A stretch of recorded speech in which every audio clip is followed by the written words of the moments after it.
د اسلام آباد د بېوسۍ انتها شاه محمود قریشي چې پرون دومره سور او شین کېده دا په دې خاطر نه چې ګواکې محب پر پاکستان نیوکې وکړي یا یې د دوی اصلیت بربنډ کړ.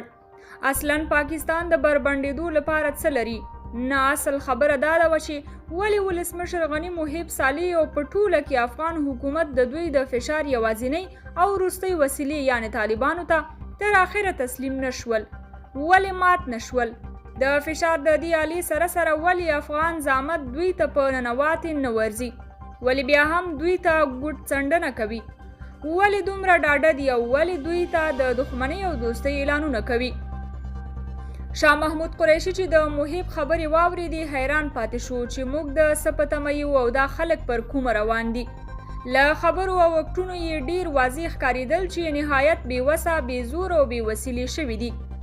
وایي د خدای لپاره اشرف غني څه غواړي؟ له یوې خوا د سولې په برخه کې زموږ د همکارۍ وایي او له بل لوري مامورین پر پاکستان لګیږي. سړیه ته تر اوسه نشوې پوه چې اشرف غني څه غواړي؟ آیا ستاسې سره ماشومان مخ دي؟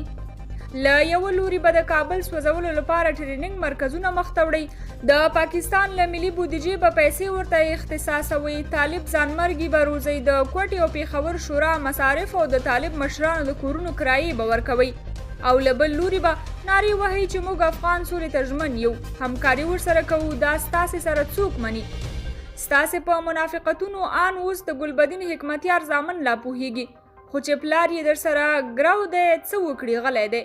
اصلا اسلام آباد فکر کاوه چې د تیرو حکومتونو په څیر به د ولسمشر غني د حکومت سره هم پخوانۍ لوبه وکړي، یوه اشرار او فراره ډله به د فشار په توګه پرې استعمال کړي، په وسیله به یې خپلې موخې او ګټې ترلاسه کړي. خو ولسمشر غني نه یوازې دا چې دې فشار ته یې تسلیم نشو، د دې باوجود یې هر کله پاکستان ننګوه.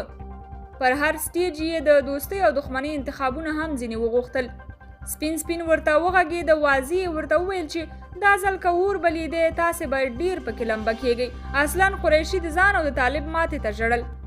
درنو لیدونکو، تاسو د احمد شاه سایل د دغه لیکنې په اړه څه وایي؟